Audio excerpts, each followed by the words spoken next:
This is your lecture number 5 of unit 2nd, and in this lecture we will going to study about the temperature entropy, or we can say that TS diagram. What is the TS diagram? So before going to study about the TS diagram, you have to learn about the TS, that means temperature and entropy. As you studied about the temperature in the previous lecture, so in this lecture we will discuss about the entropy. What is entropy and what is the principle of entropy? So we can explain it through this explanation, which you can see in this diagram. Entropy principle. Entropy is a measurement of molecular disorders. That means greater the disorderness, lesser the efficiency.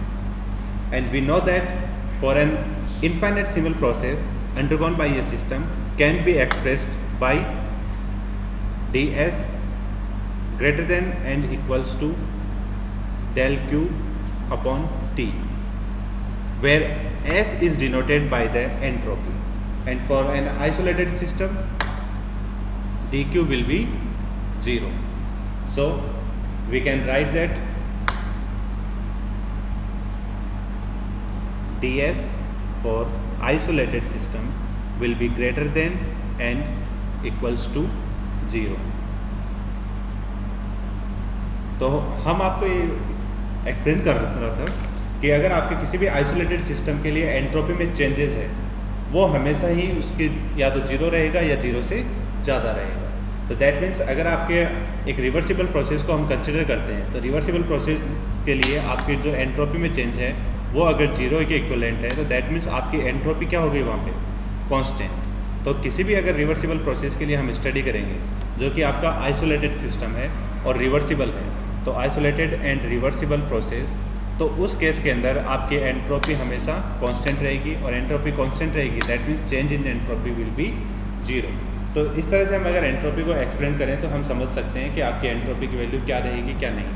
तो reversible में अगर इसकी value 0 है तो that means irreversible process में entropy की value, तो irreversible process में आपके एंट्रोपी की वैल्यू हमेशा change of entropy will be greater than 0. तो उसमें हमेशा आपकी वैल्यू है वो 0 से ज़्यादा रहेगी. तो इससे हम ये प्रूव कर सकते हैं, thus it is proved that the entropy of an isolated system can never be decrease. तो आपके किसी भी सिस्टम की, आइसोलेटेड सिस्टम की एंट्रोपी है वो कभी भी डिक्रीज नहीं हो सकती. It always increase and remain constant only when the process is reversible. अगर प्रोसेस आपका रिवर्सिबल है तब आपकी एंट्रोपी है वो कॉन्स्टेंट रह सकती है, बट अगर आपका प्रोसेस रिवर्सिबल नहीं है तो आपकी एंट्रोपी में जो चेंजेस आएंगे वो हमेशा इंक्रीमेंट में ही आएंगे, और आपकी एंट्रोपी है वो हमेशा इंक्रीज होती रहेगी. और this principle is known as the increase of entropy. इसी को हम इंक्रीज ऑफ एंट्रोपी प्रिंसिपल के नाम से भी जानते हैं, या सिंपली द एंट्रोपी प्रिंसिपल, या इसको आप एंट्रोपी प्रिंसिपल भी बोल सकते हो या इंक्रीज ऑफ एंट्रोपी प्रिंसिपल भी बोल सकते हो. Increase of entropy principle. तो इस प्रिंसिपल में हमें ये समझ में आया कि आपकी एंट्रोपी है वो हमेशा यूनिवर्सली इंक्रीज होती रहती है. It is also known as second law of thermodynamic from the macroscopic view point. तो मैक्रोस्कोपिक व्यू पॉइंट में हम क्या देखते हैं कि हमारे जो भी प्रॉपर्टीज़ हैं उनको हम पूरे सिस्टम के लिए कंसिडर कर सकते हैं. तो पूरे सिस्टम के लिए जब हम कंसिडर करते हैं तो वहाँ पे अगर आपके सिस्टम की एंट्रोपी है वो इंक्रीज हो रही है, that's the macroscopic view point of second law of thermodynamics. तो the system and surrounding together include everything constitute universe. तो जब हम यूनिवर्स की बात करते हैं तो यूनिवर्स में आपका क्या रहेगा, आपका सिस्टम भी और आपका सराउंडिंग्स भी. तो हम अगर किसी सिस्टम की बात कर रहे हैं तो उस सिस्टम में हम स्टडी करते हैं जो भी हमारा सब्जेक्ट ऑफ मैटर होता है, तो वो हमारा सिस्टम है, और सिस्टम के बाहर का जो एनवायरनमेंट है वो हमारा क्या होता है, सराउंडिंग्स. तो out of the system will be surrounding. अब अगर हम यूनिवर्स की बात करेंगे तो यूनिवर्स में क्या होगा, आपका सिस्टम भी आएगा और आपकी सराउंडिंग्स भी आएगी.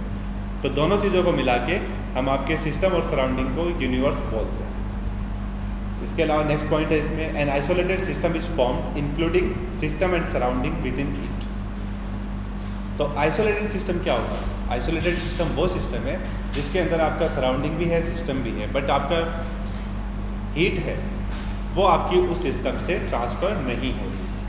तो दैट मीन्स आइसोलेटेड सिस्टम आपका एक यूनिवर्स है, उसे हम आइसोलेटेड सिस्टम कह सकते हैं, क्योंकि उसमें आपका सराउंडिंग भी आ गया, आपका सिस्टम भी आ गया. आपकी हीट होगी वो मैक्सिमम सिस्टम टू सराउंडिंग जा सकती है, बट सराउंडिंग के बाहर आपकी हीट है वो नहीं जा सकती.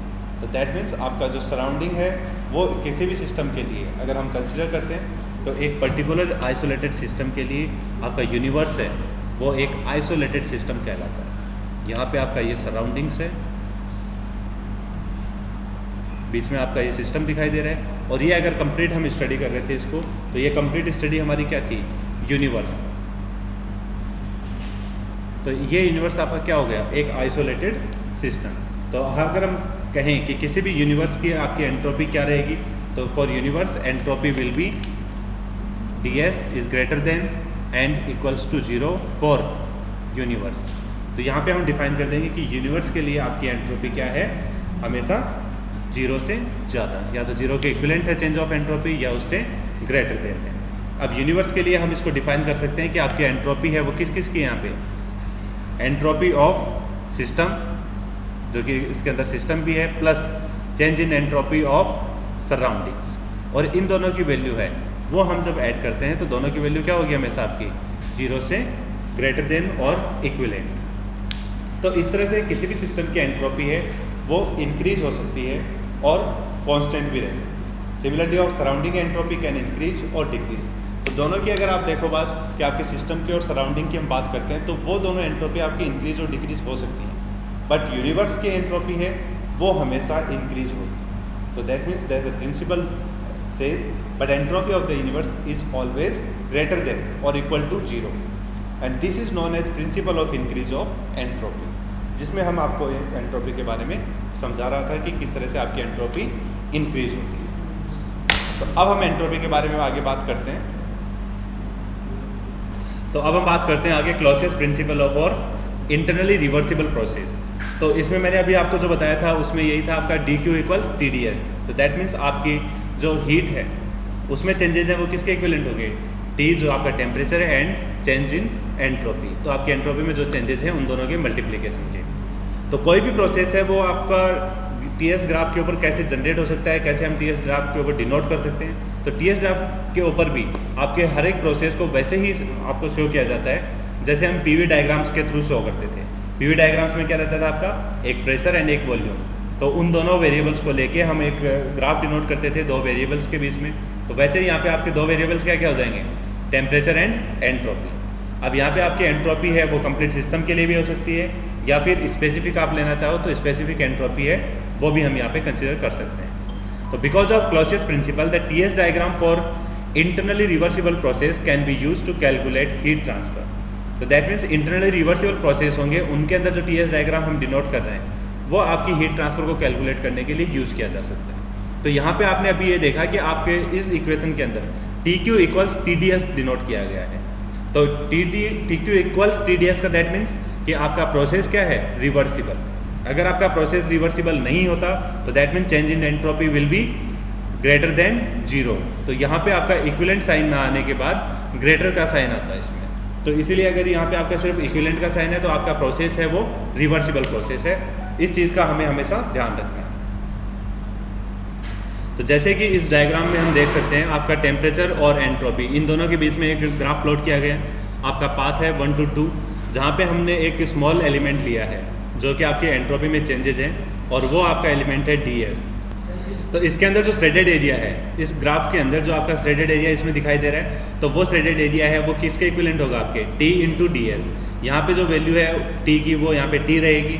इस पॉइंट के ऊपर जो हमने एरिया लिया है स्मॉल एलिमेंट, वहाँ पे T में आपके चेंजेस आपको नहीं दिखेंगे, बट आपके एंट्रोपी में जो चेंजेस हैं वो आपके S के इक्विवेलेंट हैं। तो हम अगर T को S से मल्टीप्लाई करते हैं तो दैट मीन्स TDS इक्वल्स क्या होगा, DQ। तो that means the change in heat will be equivalent to temperature and change in entropy, and the total area under process line for the internally reversible process 1 to 2 is the heat transfer during the process। तो वो हम calculate कर सकते हैं इस process को complete process के लिए इंटीग्रेट करके। इंटीग्रेट कहाँ से कहाँ तक होगा, इसकी लिमिट्स आपका प्रोसेस कहाँ से है 1 से लेके 2 तक। तो 1 से लेके 2 तक अगर इसको हम इक्वेशन को इंटीग्रेट कर देते हैं तो वो कंप्लीट प्रोसेस के लिए इसकी हीट है कैलकुलेट की जा सकती है। तो इसमें Q12 की वैल्यू क्या हो जाएगी, इंटीग्रेशन ऑफ TDS, लिमिट्स आपके रहेंगी 1 to 2। Then special TS diagrams. अब हम अगर अलग अलग प्रोसेस के लिए TS डायग्राम की स्टडी करते हैं तो वो क्या रहेंगे, for an isolated thermal isothermal internally reversible process तो दैट मीन्स यहाँ पे आपको ध्यान देने की बात है, आइसोथर्मल है तो दैट मीन्स आपका टेम्परेचर कांस्टेंट रहेगा, इंटरनली रिवर्सिबल प्रोसेस, और आपका प्रोसेस क्या रहेगा, रिवर्सिबल। तो दैट मीन्स यहाँ पे टेम्परेचर और एंट्रोपी में जो रिलेशन होगा उसमें आपके प्रोसेस 1 to 2 की वैल्यू क्या रहेगी, बिल्कुल पैरेलल टू एंट्रोपी, और आपके टेम्परेचर की वैल्यू कांस्टेंट एक ही वैल्यू मिलेगी आपको, चाहे 0.1 पे देखें या 0.2 पे देखें, दोनों पे आपके टेम्परेचर की वैल्यू इक्विवेलेंट मिलेगी। तो वो आपका प्रोसेस कौन सा होगा, आइसोथर्मल इंटरनली रिवर्सिबल प्रोसेस।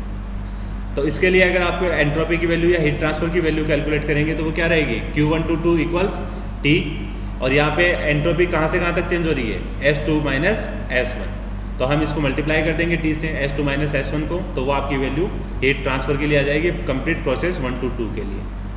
अब अगर हम बात करते हैं adiabatic and internally reversible process, that is isentropic process.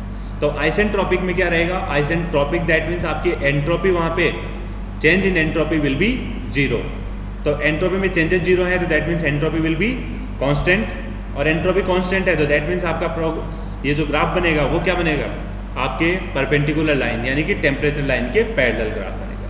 तो आपका जो पाथ है 1 to 2 वो आपकी टेम्परेचर लाइन के बिल्कुल पैरेलल ड्रॉ होगा, और आपके दोनों पॉइंट्स के ऊपर आपकी एंट्रोपी की वैल्यू सेम रहेगी, और एंट्रोपी की वैल्यू सेम है तो that means change in entropy 0, S2 minus S1 will be 0, तो यहाँ पे आपका हीट ट्रांसफर नहीं होगा। जैसा कि तुम लोगों को पहले भी मैंने बताया फर्स्ट लॉ में और सेकंड लॉ में कि आपके एडियाबैटिक प्रोसेस है वहाँ पे हीट ट्रांसफर नहीं होता है।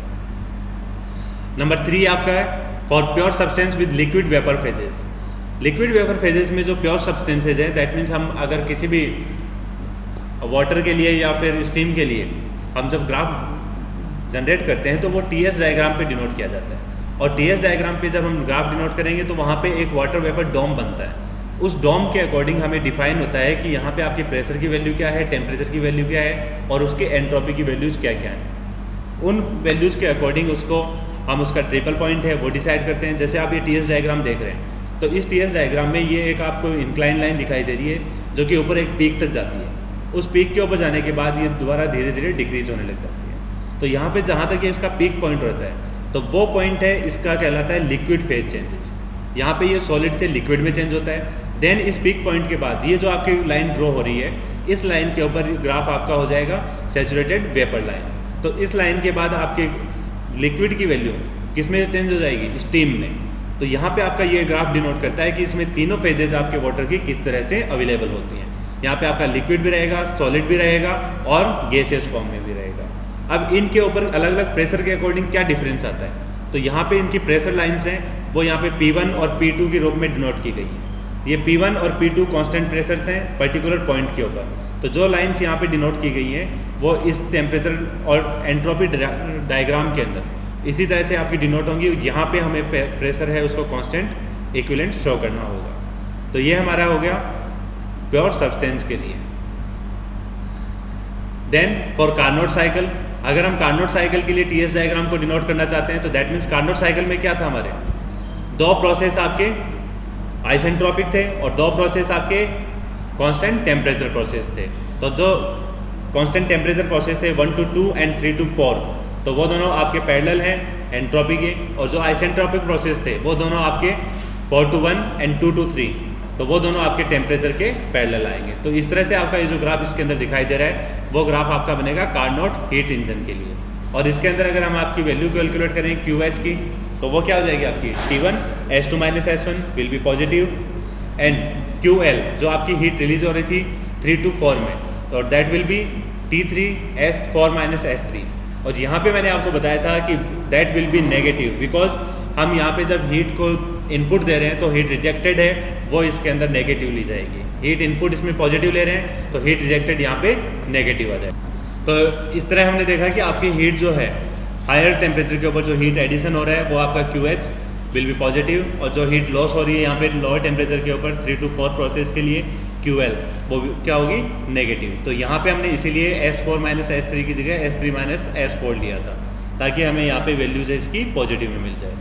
तो अब अगर हम Q नेट यहाँ पे निकालते हैं कि आपकी नेट वैल्यू क्या रहेगी तो that will be T1 minus T4 into S2 minus S1, और ये आपके किसके इक्विवेलेंट हो जाएगी, जो आपका नेट वर्क डन है उसके इक्विवेलेंट। क्योंकि आपके फर्स्ट लॉ ऑफ थर्मोडायनेमिक्स के अकॉर्डिंग आपकी टोटल जो हीट है, नेट हीट, वो आपके नेट वर्क डन के इक्विवेलेंट होगी। तो इस तरह से हम ये डिनोट कर सकते हैं आपके डिफरेंट प्रोसेसेस के लिए TS डायग्राम किस तरह से शो किए जाते हैं। तो by Clausius principle the entropy generated in a Carnot heat engine cycle is zero and which can be shown using the TS diagram above and noting that entropy in change in entropy will be zero for a cycle. तो अगर हम entropy in change को calculate करते हैं that means S generation equals क्या हो जाएगा आपका sum of Q upon T। तो यहाँ पे Q अपॉन T के अलग अलग जो वैल्यूज़ है हमारे पास, वो वैल्यू हम इस डायग्राम से देख सकते हैं जो हमने इसके लिए नोट किया था। यहाँ पे आपकी वैल्यूज़ हैं वो एक तो 330 है जो कि आपके 1 to 2 के लिए, और दूसरी आपकी वैल्यूज़ हैं टेम्परेचर की, वो आपकी क्या है 270। तो उन दोनों वैल्यूज़ को हम किस तरह से यहाँ पे कैलकुलेट कर सकते हैं, S2 माइनस S1 की अगर हम वैल्यू कैलकुलेट करते हैं तो S2 माइनस S1 आपके क्या रहेगा 3 माइनस 1, तो that means S2 minus S1 और S3 माइनस S1 दोनों की वैल्यू क्या हो जाएगी आपकी 2। और टेम्परेचर की अगर हम वैल्यू लेते हैं तो वो क्या रहेगी आपके पास T1 और T2 की वैल्यू अगर ले रहे हैं तो 330 एंड T3 और T4 की वैल्यू अगर हम ले रहे हैं तो 270। और ये वैल्यू जब हम यहाँ पे पुट करते हैं इक्वेशन में एंट्रोपी कैलकुलेट करने के लिए, तो वहाँ पे हमें मिलता है आपका temperature into entropy minus temperature into entropy जो लोअर टेम्परेचर है, और उन दोनों को अगर हम माइनस करते हैं तो दोनों वैल्यूज़ का डिफरेंस आपका क्या रहेगा यहाँ पे 0। तो दैट मीन्स आपको अगर किसी भी पर्टिकुलर साइकिल के लिए एंट्रोपी कार्नोट इंजन के लिए उसके साइकिल के लिए एंट्रोपी जनरेट चेंज कैलकुलेट करना चाहते हैं तो वो हमेशा क्या रहेगी 0 रहेगी, और वहाँ पे आपके एंट्रोपी में चेंजेस कुछ भी नहीं होगा। अब हम बात करते हैं कार्नोट रेफ्रिजरेटर की। दैट मीन्स अगर आपका कार्नोट साइकिल जो था उसका रिवर्स था कार्नोट रेफ्रिजरेटर, तो वहाँ पे आपके जो साइकिल्स थे वो साइकिल आपके यहाँ पे रिवर्स हो जाएंगे। आपका 1 to 2 में अगर वहाँ पे कांस्टेंट टेम्परेचर था तो यहाँ पे 1 to 2 आपका क्या हो जाएगा कांस्टेंट एंट्रोपी प्रोसेस। तो दैट मीन्स आपके 1 to 2 में constant entropy, 2 to 3 constant temperature, 3 to 4 constant entropy and 4 to 1 constant temperature process. और इन्हीं सब के लिए हमारी जो हीट रिजेक्शन है वो हम कैलकुलेट कर लेंगे और जो हीट एडिशन है वो हम कैलकुलेट करेंगे। तो आपके QS आपको मिलेगी 1 to 2 के लिए, और QL जो है आपकी वो मिलेगी आपको 3 to 4 प्रोसेस के लिए। इन दोनों वैल्यूज़ में आपकी QS यहाँ पे नेगेटिव रहेगी क्योंकि यहाँ पे एडिशनल वर्क डन अपने को करना पड़ रहा है, और QL जो है यहाँ पे हीट रिलीज हो रही है वो हमारी बेनिफिट है जो हमें रिक्वायर्ड है वहाँ से, तो वो हमारे लिए यहाँ पे पॉजिटिव रहेगा। तो ये दोनों वैल्यूज़ हम यहाँ से कैलकुलेट कर सकते हैं एंट्रोपी की फॉर्म में, और इसी तरह से हमारे लिए डायग्राम है उसमें ये वैल्यूज़ कैलकुलेट करना ईजी हो जाएगा। Qnet अगर हमें कैलकुलेट करनी है टोटल तो that will be T1 minus T4 and S2 minus S1 that will be negative, क्योंकि यहाँ पे हम जो हीट है वो लोअर टेम्परेचर से लेके और हायर टेम्परेचर को दे रहे हैं। तो then the Clausius principle the entropy generated in a Carnot refrigeration cycle is 0 also. इसमें भी सेम आपकी वही चीज़ रहेगी, आपका टेम्परेचर डिफरेंस है, आपकी एंट्रोपी डिफरेंस है, वो दोनों सेम रहेंगे, और उसके अकॉर्डिंग आपके टोटल अगर हम सम करते हैं तो दोनों वैल्यूज़ के लिए आपकी एंट्रोपी है वो सेम आएगी, और उन एंट्रोपी की वैल्यू के लिए आपका डिफरेंस है that means generation of entropy will B 0। तो यहाँ पे आपकी एंट्रोपी में जो चेंजेस आ रहे हैं वो 0 हो जाएंगे। तो ये है आज के टॉपिक के लिए sufficient. Thank you so much.